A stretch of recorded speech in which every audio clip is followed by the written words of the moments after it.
Ya, selamat siang, selamat sore, selamat malam. Berjumpa kembali dengan saya, Papa Fafa, di Fafa and Family Channel, program Ngoprek.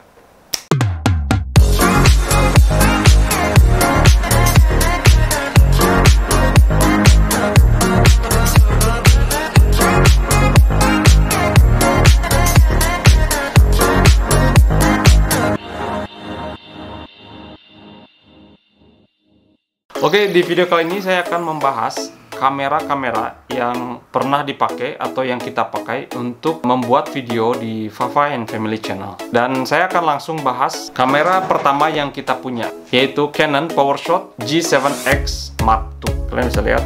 Nah, ini kamera pocket yang pada zamannya, sebenarnya sekarang juga masih populer.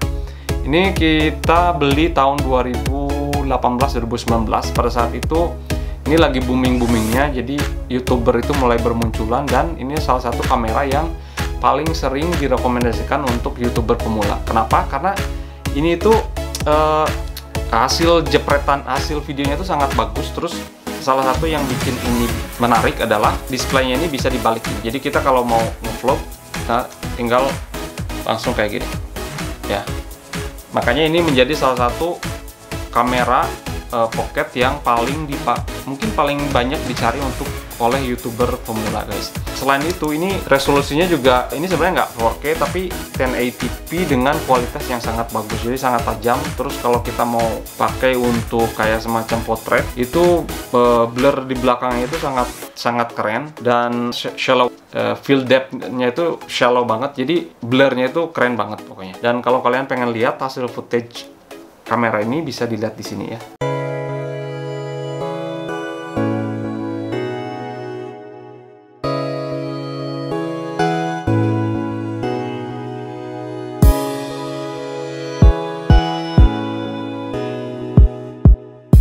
Selanjutnya yang bergabung dengan Fafa and Family Channel adalah ini, guys. Ini adalah GoPro Hero 4. Jadi waktu itu saya beli tahun berapa ya? 2019 juga kayaknya. Ini 2019 juga. Ini GoPro Hero 4. Kenapa kita beli ini? Karena kelebihannya nih. Ini kelebihannya, dia tuh bisa tahan di air tanpa menggunakan casing. Jadi kalau waktu itu kan ada GoPro, ini Hero 5, sorry, GoPro Hero 5. Sebelum ini, nih kalian bisa lihat, sekarang udah Hero 10 ya. Tapi ini dulu Hero 5. Sebelum ini GoPro Hero 4 itu dia tidak bisa dipakai di air kalau nggak pakai casing gitu, guys, tambahannya, aksesorisnya. Kalau ini dia langsung bisa 10 meter ini bisa. Terus kemudian ini juga lumayan stable. Oh ya, satu lagi yang ini ya, yang tadi saya lupa. Ini stabilisasinya cukup bagus, guys. Jadi kalau kalian sambil jalan gitu terus ngevlog, ini videonya cukup stable, nggak bikin pusing orang yang lihat. Jadi kalau kalian misalnya sekarang baru mulai jadi YouTuber misalnya, kalian bisa invest untuk membeli kamera ini. Dulu harganya sekitar, kalau di Singapura ini 799, kalau saya tuh sekitar sekitar 8 juta rupiah lah ini harganya. Sekarang udah ada Mark III, ini kan Mark II ya, Mark III dengan beberapa upgrade, harganya kurang lebih sama. Kemudian yang tadi itu GoPro Hero 5, kekurangannya ya, ini kekurangannya itu ini kurang stabil nih.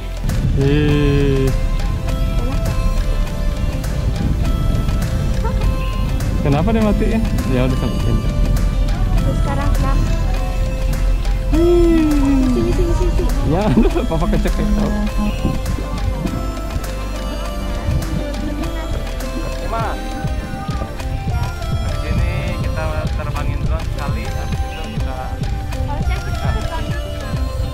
ya.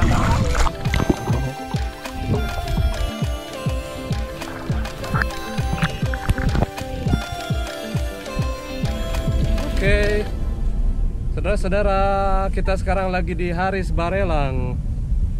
Ini sekarang kita lagi menikmati apa namanya? Ya tahu, kecil-kecil. Nikmati ayunan di atas air. Terus habis ini kita mau panahan ya. waktu itu kita invest untuk beli kamera. Yang ketiga adalah ini yang saya pakai di video ini, yaitu Canon EOS M50. Ini dulu saya beli dengan kit lens. Kit lensnya ini 15-45 mm, dan satu lagi yang untuk tele, dia 55 sampai 200 mm. Ini dia guys. Dulu harganya $1.600 atau sekitar 16 juta itu. Nah, kamera ini waktu itu juga menjadi kamera YouTuber pemula atau vlogger yang direkomendasikan oleh banyak vlogger di dunia ataupun di Indonesia untuk dipakai untuk YouTuber pemula kayak saya, kayak kita Fine Family. Dan kelebihannya adalah, nah ini itu kelebihannya 1080p, terus bisa 4K, tapi masalahnya tuh 4K-nya tuh cropnya gede banget. Jadi kok 4K-nya tuh mungkin nggak bisa dipakai untuk, dia mungkin bisa dipakai untuk statik aja gitu. Jarak antara kamera dengan kitanya harus agak jauh. Stabilizernya dia nggak ada in body stabilizer, nggak ada. Adanya itu stabilizernya itu ada di lens. Kalau dibandingin dengan G7X Mark II, ini lebih stabil yang ini. Kalau yang itu tuh kayak semacam less stabil, tapi kalau saya lihat itu image-nya hasil shootnya tuh sebenarnya lebih tajam daripada G7X Mark II. Tapi dia kelemahannya itu kalau misalnya ini blurry efeknya lebih bagus karena ya mungkin itu tergantung lensnya ya, karena saya kan pakai 15-45 mm. Kalau ini 8,8 sampai 36,8 mm, dan dia aperture-nya itu 2,8. Jadi dia tuh shutter speed-nya 1,8. Jadi dia bisa lebih keren efek si bokehnya. Kekurangan dari EOS M50 itu adalah ketika kita zoom, ini mungkin karena lensanya ini sih sebenarnya, tapi ketika kita zoom itu dia nggak smooth kan, jadi kita tergantung kecepatan tangan, terus dia kayak semacam agak agak kasar gitu. Jadi zoomnya tuh kayak kita nggak bisa atur kecepatannya. Tapi kalau misalnya yang ini ya, untuk G7X Mark II, dia zoomnya itu smooth karena dia ada ini ini rocker zoom gitu. Jadi zoomnya itu ada, kita tinggal geser ke kiri, ke kanan itu zoom out, ke kiri itu zoom in, ke kanan zoom in, ke kiri zoom out gitu guys. Kalau yang M50 ini kan zoomnya pakai lensa, dia nggak ada tombol elektrik yang bisa membuat zoom in zoom out. Oke. Itu kamera yang ketiga. Dan kekurangannya kekurangan si EOS M50 ini ya berat, dan kalau misalnya mungkin tanpa aksesoris dia bisa lebih ringan ya. Maksudnya ya ukurannya kan memang compact kan, mirrorless. Tapi dengan ditambahin mic, external mic, terus dengan tripod, itu jadinya lumayan bulky dan berat kalau menurut kita. Meskipun misalnya kalau dibandingin dengan full frame kamera dan kamera Sony misalnya yang series Alpha, ini masih lebih kecil, tapi ya itu masih lebih berat daripada ini guys. Oke, itu kelemahannya. Kalau ini kan ringkas, bisa masukin ke saku misalnya kan. Itu ke Raffles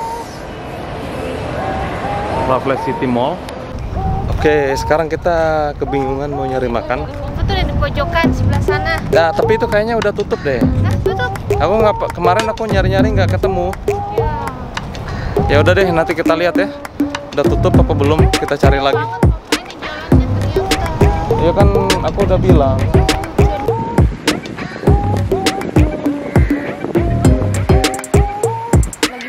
Lagi promosi. Promosi apa itu? Fine Family Channel. Oke, guys, jangan lupa subscribe.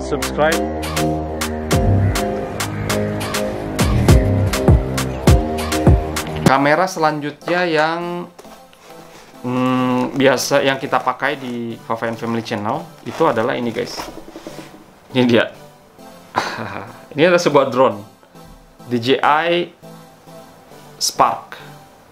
Oke, ini DJI Spark. Kenapa kita pakai ini? Ya, kalian tahu sendiri kalau drone ya, ini bisa dipakai untuk view dari atas banget. Jadi bisa ngelihat pemandangan di sekeliling tempat kita, apa yang kita mau. Misalnya kita bisa bisa shoot. Terus kemudian resolusinya ini masih resolusinya 180p 1080p, tapi lumayan sih, hasilnya lumayan ini. Dan ini ada remote controlnya. Dulu saya beli ini dengan paket combo, itu dulu sekitar $1.000 kalau nggak salah, 11 jutaan.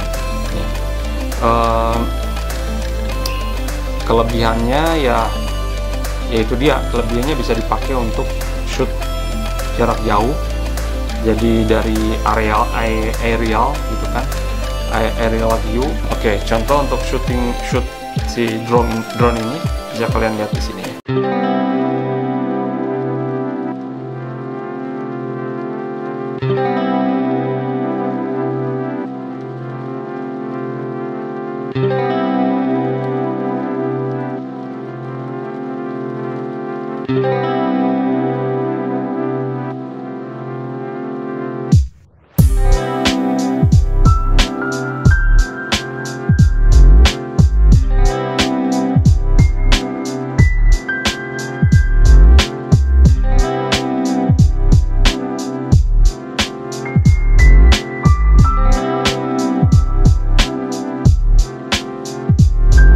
Sekarang kita jarang pakai ini karena satu ya, pas pandemi ini kita jarang pergi-pergi ke tempat wisata, karena di tempat wisata itu biasanya kan kita boleh menerbangkan drone.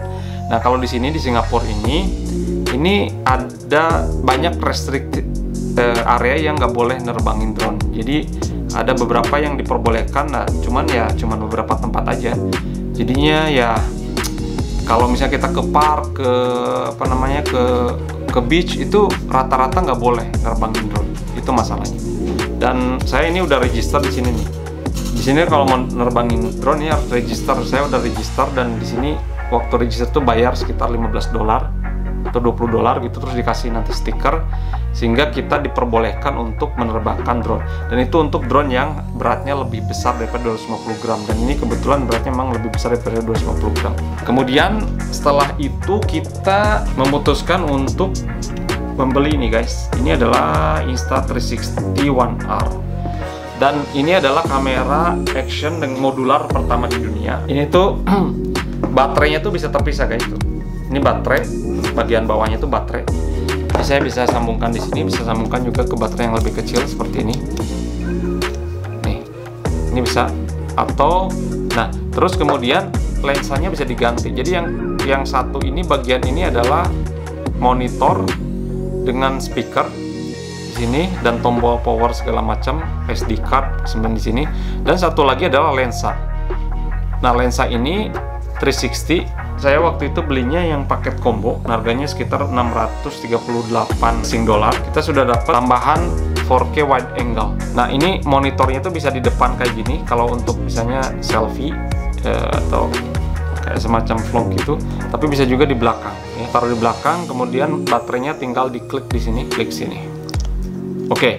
Nah, keuntungan pakai 360. Jadi dia angle-nya itu 180 derajat. Jadi ketika kita record, dia bisa merecord belakang dan depan secara bersamaan. Dan untuk melihatnya, kita harus memakai software, bisa di HP ataupun di desktop PC, yang namanya Instastudio. Ini juga bisa menghasilkan footage yang mirip kayak drone. Dia tuh punya invisible stick nih. Jadi ketika dia shoot, ini si stick ini nggak bisa kelihatan, karena pada saat ada irisan yang dua lensa 180 derajat itu, dia bisa di processingnya itu dia dihilangkan. Jadi seolah-olah kita tuh jalan tapi nggak pegang kamera, dan seolah-olah dia tuh kayak drone yang ngikutin kita. Kalau kalian pengen tahu lebih jelas footage dari Insta360 One R ini, kalian bisa lihat di videonya di sini ya.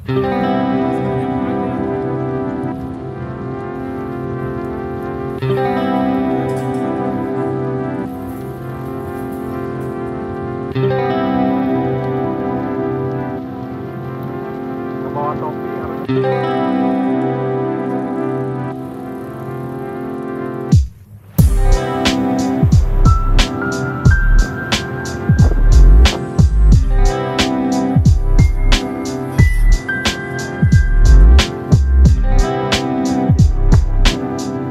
Dan yang terakhir, kamera yang bergabung dengan kita guys, itu adalah ini dia, DJI Pocket 2. Ini unik banget karena dia itu kamera dengan inbuilt mechanical gimbal. Kameranya kecil banget nih, kayak gini. Kelihatan nggak kayak? Kecil banget. Kelebihannya, dia bisa shoot 4K. 4K-nya bisa 60 frame per second. Stable banget, kecil, bisa masuk di kantong. 4K-nya bisa wide lens dengan tambahan eksternal lensa. Kecil banget nih, bisa kelihatan kan? Kita nggak usah pakai lagi gimbal gitu. Jadi gimbalnya udah masuk di sini. Kalau kalian pengen tahu hasil jepretan atau footage dari si DJI Pocket 2 ini, nanti saya liatin di sini ya. Kalian bisa nilai sendiri. Oke, kita sudah berada di depannya waterfront ya guys.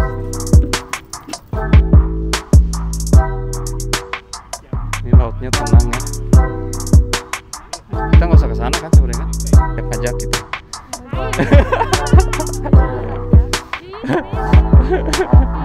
Sekarang duduk dulu. Mau ini dulu. Gara-gara ada warning monkey aku jadi. Oke, kita jalan di sana, sebelah sana tuh ada satu lagi tempat katanya dia bilang lookout point jadi.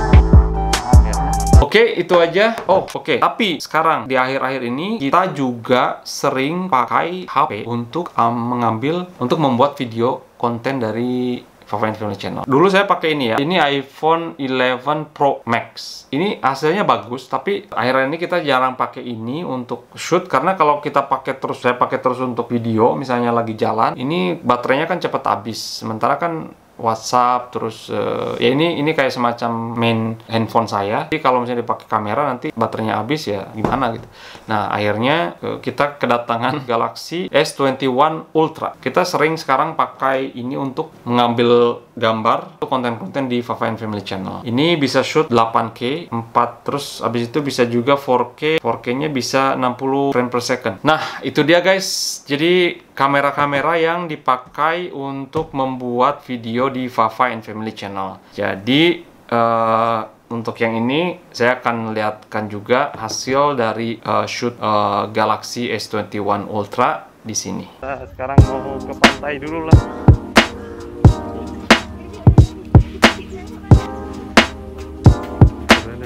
Nggak nyangka. Ngasih makan juga beranian.